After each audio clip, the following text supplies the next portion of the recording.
Hi, everyone. Welcome to the Respond podcast. I'm your host, Samantha Reigle. I'm an intuitive and longtime mediator with over 20 years of experience resolving conflicts, and now talking about how conflict really does show up to reveal what we've outgrown or what is no longer aligned within you, around you, and in the world you move through. Today's episode kicks off a new series I'm calling Diaries of a Mediator. Over the years, I've had a front row seat to just about every flavor of human behavior. And the stories that come out of those rooms, there's something else. I want to give you a sense of what mediation actually looks like, what my role really is, and then what's going through my noggin as I guide people through, towards resolution. Of course, I want to also share some of those real life cases. So today's episode is more of a peek behind the curtain, the practical side of a mediation with a sprinkle of drama, just to keep you on your toes. And then in future episodes, I'll get into the cases themselves. And trust me, it gets really interesting. Like I said, I want to talk about what it's like to be a mediator, how I do it, and what goes through my head during a session. If you've looked me up, you will probably already know that I'm currently a senior federal mediator with the EEOC. So here in the United States, that is the agency that investigates employment discrimination charges filed by the private sector. And the agency will eventually litigate against those employers that have violated the statute. The agency also has a judicial arm that hears cases that are filed by federal employees against their own agencies.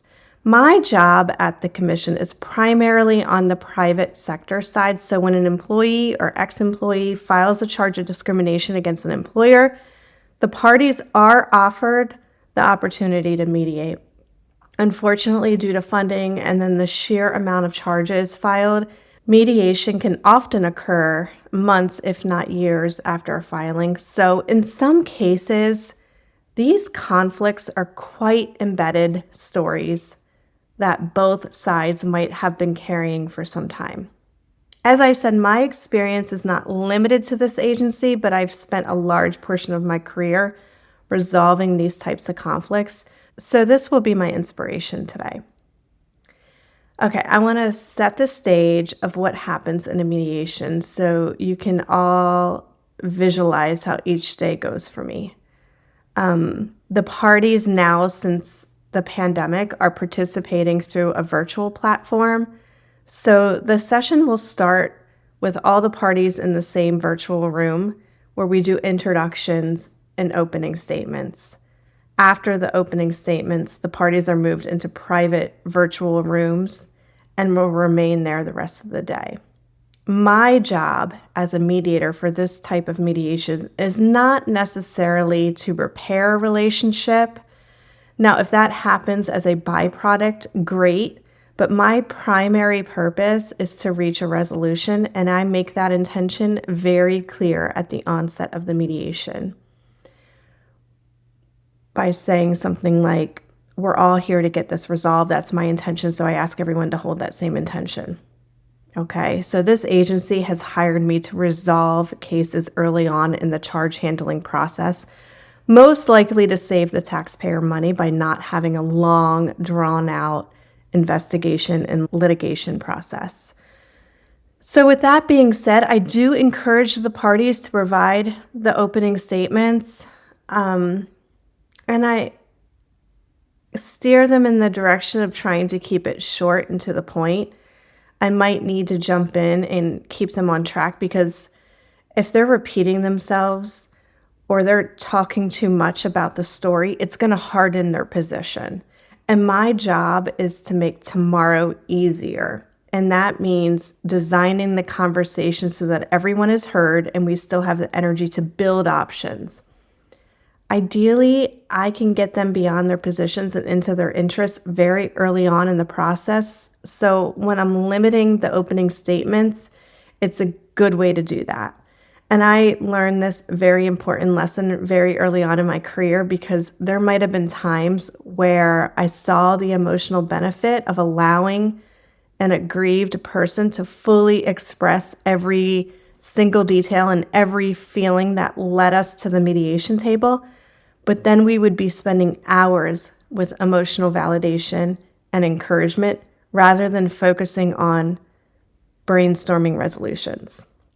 So when you scale that concept in a broader sense, you can understand why I might preach that conflict is here to show you something about yourself that is no longer aligned. And the faster you can see the distortion of what you were holding on to, then you can embrace what is new and trying to emerge in its place.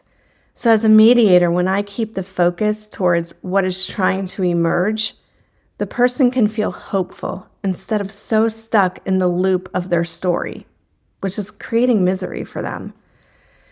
So I know I'm talking about conflicts where someone is alleging discrimination, maybe harassment and job loss because of the color of their skin or their gender. Maybe someone has been sexually harassed and forced into an impossible situation to keep their job. So with situations like these, you are probably thinking that it seems pretty harsh to not let these people have their moment to say everything they need to say. In some ways, and yes, I can agree that it might be harsh, but remember, my role as a mediator is to find a resolution. Mediation is a method that is used to find the resolution. I'm not equipped as a therapist. It would be more harsh for me to allow someone to be completely vulnerable in front of those people that they are accusing of discrimination without a safe way to lead them through it, emotionally safe way. My job is to provide a pathway towards resolution. And the way I do that is allowing each person to present their point of view on the situation so that each side can understand that there is more than one perception of the truth. Yes, sometimes people lie and exaggerate, but lying does not excuse the fact that there's always multiple perceptions of the same situation. And this is another concept I like to talk about when I say conflict shows up to reveal what is no longer aligned. Recognizing you have a choice never excuses what happened. It keeps a painful chapter from becoming your identity. You can carry the wound forward, or you can carry the wisdom forward. You get to choose how you see the situation. There is no right way or wrong way to see life, right? It can be freeing to say to yourself, you know what? When I think of this situation, I don't want to feel pain. I want to feel joy and excitement. So when I have at least two versions of the so-called truth being presented in a mediation, I can better set that concept up to the side that needs to see the situation in a more healthy, aligned way. For example, I can say, I know that this has caused irreparable harm and emotional pain, but tomorrow, my hope is that you can wake up excited for your next chapter because you stood up for yourself. You alone removed your energy from something or someone toxic so that you can make room for the next big thing coming. Something along those lines. And my hope is that a party can come to mediation and feel like they're ready to put something down that was incredibly heavy and painful, learn what they needed to learn from it, and see that the distortions from which they viewed the situation is just a version of the truth that is no longer serving them. If you get fired because of your skin color, or you are sexually harassed and forced into impossible situations, you can choose to use those circumstances to access the powerful creator you truly are and carve out a reality that is more aligned. And with energy vibrating at that level, you will draw in the most aligned job, the most aligned people that will support you. However, if you stay in a low density vibration like scarcity, victimhood, and pain and suffering, you're going to magnetize like energy, and that will be difficult to break. So I present that choice through the mediation process. I tell people all the time, you know in your heart what you went through and what you will choose to go through moving forward. You don't need anyone else to validate it. It's your lived experience. But today is a choice point, and you can no longer avoid that you know that it is because I'm explicitly laying it out for you.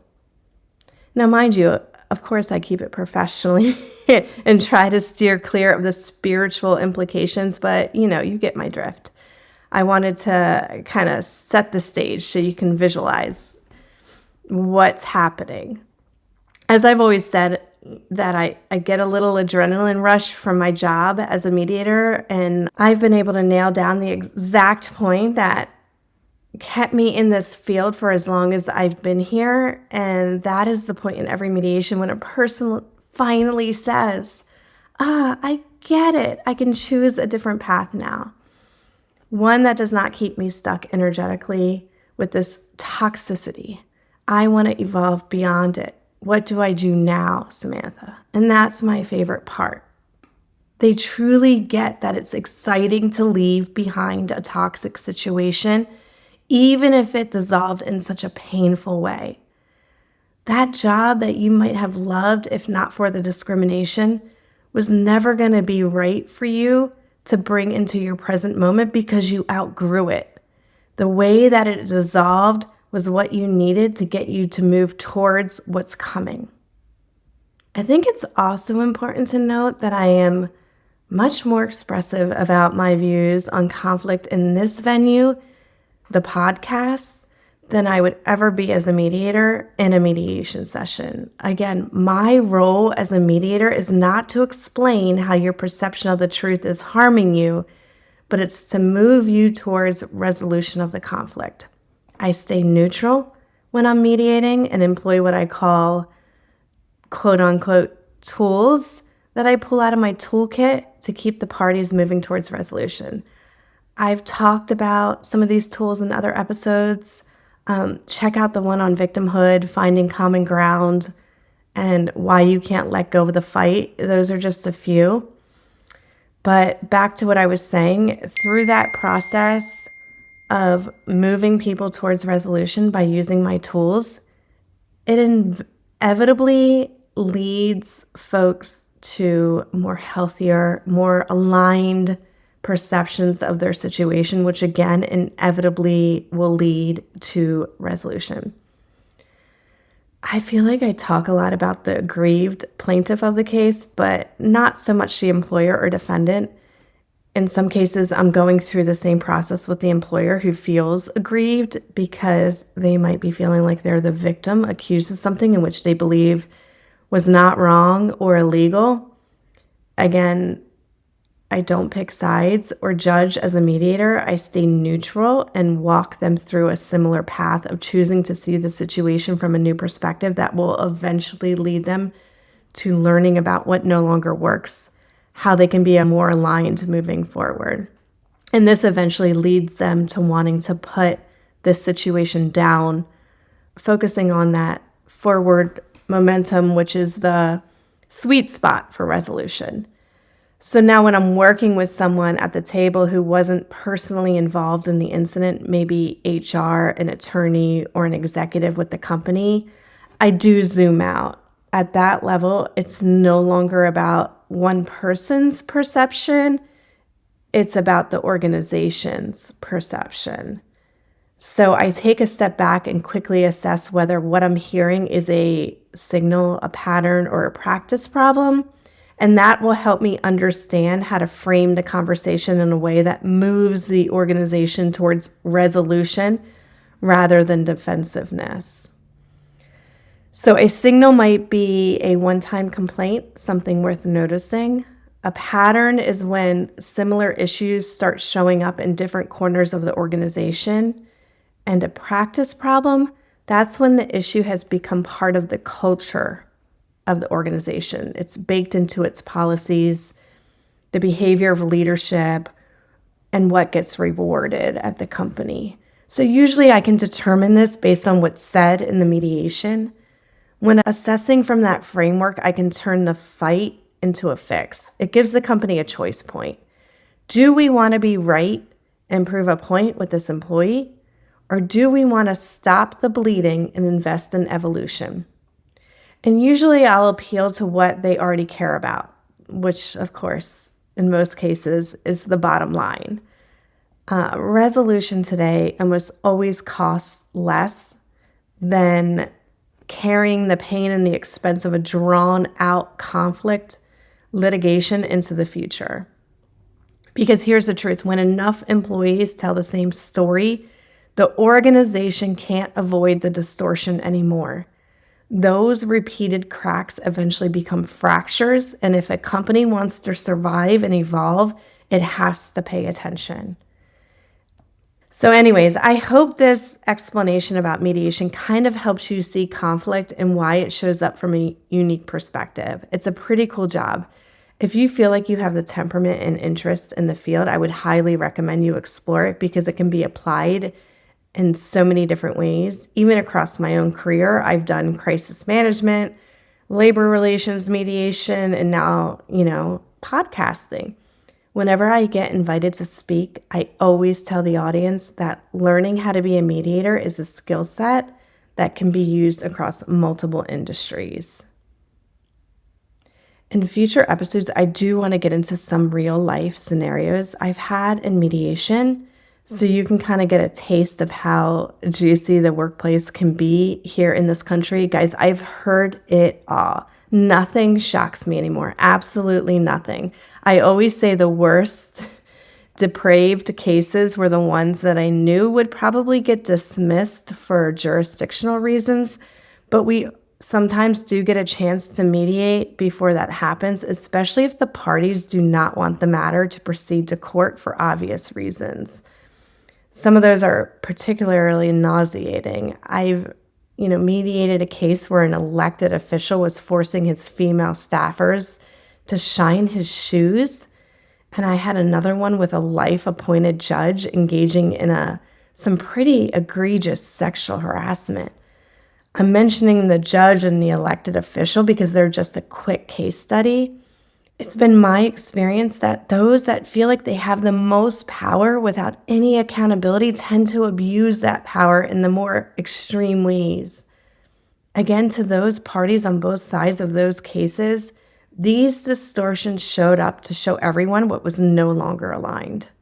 They held up a mirror to show something much deeper about power and identity, how we relate to it, and how we distort it. And how we give it away, because in every conflict, there's a reflection happening on both sides. One person may be the over-identifying with power person, using it as armor to avoid vulnerability or maintain control. The other may be under-identifying with it and shrinking and staying silent or convincing themselves that compliance equals safety. But both are caught in the same illusion. That power is something external that can be taken, hoarded, or just granted to them. True power, however, sovereign power, doesn't need domination or submission.